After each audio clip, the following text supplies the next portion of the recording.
Hi, my name is Rob Spera. I'm director of Bloody Murder 2. I think Bloody Murder is one of those great summer camp movies. It's a great summer fun movie filled with thrills and chills and lots of surprising twists and turns and some classic horror effects. And I think most audiences, kids especially, really enjoy this. I think one of my favorite scenes in the movie is the opening scene, the dream sequence, starring Katie Woodruff, who plays Tracy. We shot up in Idlewild, California, early winter. It was actually supposed to be a summer camp movie, turned into a kind of a winter camp experience for all of us. And I've learned doing movies that the best thing to do is say, okay, this is what exists, how can I exploit it to our advantage? I decided to shoot that opening dream sequence in the snow, which gave it a great edge, and I think it's not quite what you expect for a movie called Bloody Murder 2, The Closing of Camp.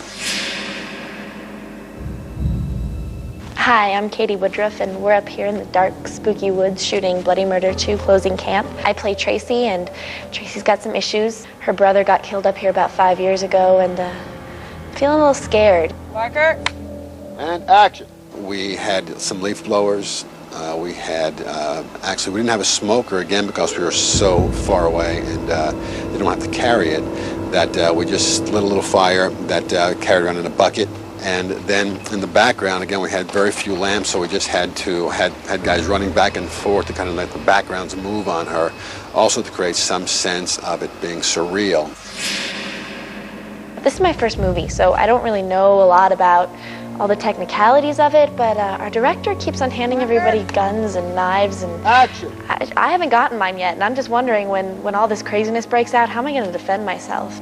All I can say is lock your doors. Katie Woodruff brought to the role a sense of enthusiasm and commitment to actually making it all work. Hi, I'm Tyler Sedestein. I play the role of Jason. Jason? You shouldn't be here. I'm kind of the sacrificial lamb that gets the whole movie going. And action! He won't let me. A little bit of blood, trickle. The big payoff, I think, the punctuation, something you don't necessarily expect because you've been moving so slowly at that point, is the chainsaw. We designed a chainsaw that would create the illusion that it was just, but I think the most important thing with the gag is the details. The smoke that comes out from around the chainsaw itself, the blood being shot out of the chainsaw, then bits of flesh type particles just shooting out. All those little details add to it. The biggest thing is the surprise. I don't think we could ever expect that to happen and we get caught by surprise. And we want to make sure the viewer is watching at that point, which I think they are.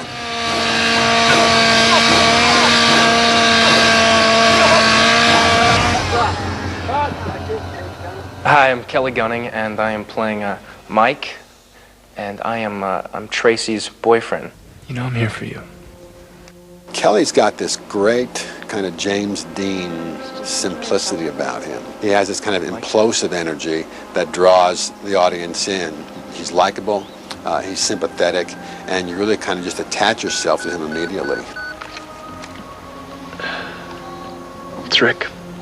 Hey, my name is Arthur Benjamin, and I'm playing Rick in this film. And Rick is the head counselor.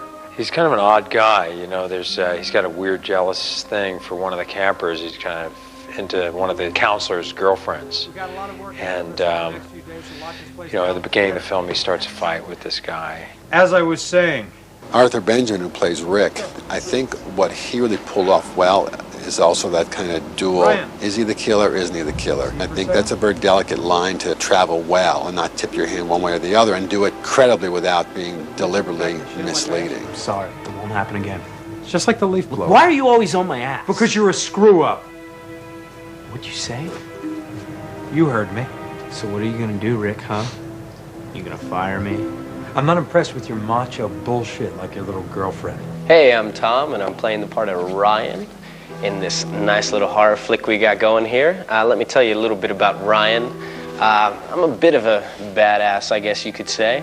The great thing about Tom was that he really kind of captured that kind of rebellious, hard to deal with an attitude, but he's got this great kind of angelic face, and still he kind of had the necessary edge, so you have that he is the black force in that little group, but at the same time he's someone you just get drawn to and like with a sense of humor.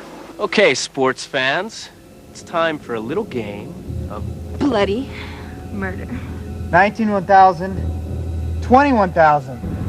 The conflict between the James character and the Ryan character begins around the campfire when Ryan tells the myth of Trevor Morehouse, and the James character one-ups him and says, well, that's true in every summer camp. There's always a Trevor Morehouse, a psychopath in the woods.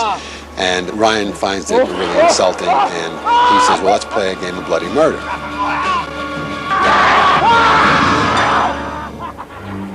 Bloody Murder is just a horror film equivalent of hide and seek. And they actually play a practical joke on James. My character gets all bloodied up, and the Ryan character goes off and gets dressed in a mask and comes out as Trevor Morehouse, and James gets scared, he falls to the ground, and they have a great laugh at his expense. That was beautiful with the blood. Thank you. Thank you very much. Trevor Morehouse! Oh my God! James character then insults Ryan, and there's a physical altercation with James actually getting the best of Ryan, throwing him to the ground, and it's insulting to Ryan in front of his girlfriend. So we're really setting up as a red herring the possibility that Ryan is the killer. Come on, man! Hey, break it up, you guys. Break it up. You're dead, you little fucker. Break it up. Get your little friend out of here before he gets hurt. Easy. Hello, I'm Amanda McGarrian. About 4 months ago, I was a figure skater and kind of had a change of plans, and now I'm acting and starring in this movie. You okay? I think what I liked best about Amanda's interpretation of Sophie was that you really sensed she cared. Jesus, you guys are so insensitive. What? What? Don't play innocent. You knew exactly what you were doing. It's been interesting playing somebody else, for sure. A little difficult at times, but it's been fun and exciting, and kind of hoping to live through this all and be able to tell people about it. How's everybody doing? I'm Ray Smith. I play the role of Elvis. Many of you watching probably think I die first, but you gotta stay tuned and check it out. I am the token black man in the movie. You think a guy like me would be hanging around for much longer? What do you mean a guy like you? A black man. Everybody knows black guys get it first in horror movies. It's like horror films 101. Ray, who plays Elvis, his death in the public bathroom was the first death that we shot. And Ray brought such a gruesome reality to it. And you really believed he was being knifed to death by someone he didn't know in a public restroom.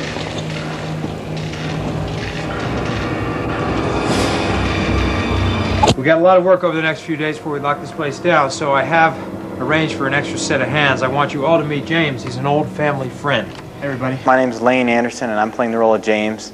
James is on his way to USC on a full-ride scholarship, but I did promise a family friend that I'd help out at summer camp, and that's where I am right here. James goes off and spends some time by himself at the fire. He hears someone kind of following him. He believes it's the guys playing yet another practical joke, and he just starts off into the woods back to the campsite, and then the Trevor Morehouse character appears. So we're not sure if it's Ryan or not, and neither is James, who's a little nervous, but he still believes it's Ryan behind the mask, and he just insults him and turns to walk off, and then the bloodletting begins. I think this scene is one of the most graphic scenes in the entire film as we watch this young man get dismembered and try to crawl away. Much of the hitting, though, happens and the slicing happens off camera, which I think is as powerful as the hits you see on camera. We just want to establish with those few machete chops what's happening to achieve a sense of credibility with James' legs being chopped off. We just did some molds, and I think the trickiest part of the legs, it's not even tricky, it's just, I think the details always play. I think there are hairs placed one at a time in the legs themselves, and the details with any kinds of lesions or abrasions or pimples, anything to give it a real sense of detail. Once the legs come off and James is kind of crawling past them. The punctuation for the scene, for that leg sequence for me, obviously, is him actually crawling away with both the stumps of his legs. And the way we achieved it, it is actually a harness that is attached to the actor's torso and had him just kind of crawl by several times to create the illusion. One shot that occurred to me I thought would be real horrific is to actually see him crawl by one of his own appendages. And I thought, wouldn't it be great to just have the killer kind of lift the leg, kind of examine it as his trophy, and kind of picks it up, studies it, and then tosses it off, and it kind of lands to his side, and James' character, as it goes up, sees it, which then leads us to the coup de grace in the scene, is with the Trevor Morris character actually crushing James' head. Another mold is taken to the actor's face, and is a very fragile wax sculpture that's just filled with all kinds of blood and cow brains and gushy matter. And it's really just a matter of putting the head in place, dressing the shoulder area. I think we ran 3 cameras at varying speeds, and then just have Trevor's hands come in the frame and smash the head, and it all works really well.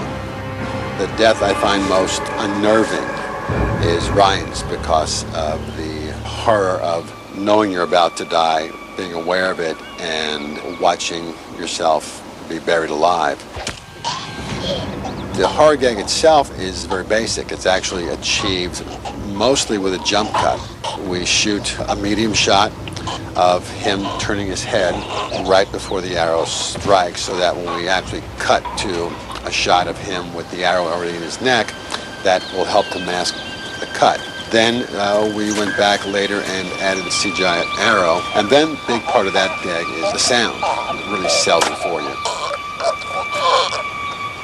I'm Tiffany Shepis, and yeah, it was definitely typecasting. I play Angela, the camp slut. Tiffany, in the audition, just absolutely floored us, because she has that kind of great sensuality about her. She's quirky, she's got a great sense of humor, and I think it's hard to find actors who have that kind of direct communication with the camera.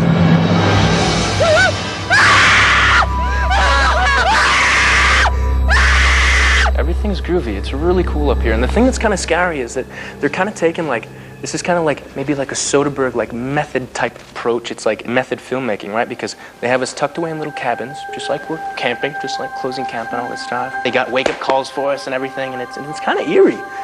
So we wake up at like 3 o'clock in the afternoon, and we're shooting till like 3 in the morning, 6 in the morning. Dinner time is at like 3:30 in the morning. Potato soup, some chili, beans. It's dinner. Schedule's always changing. I don't know what they're up to. I don't know. It's scary.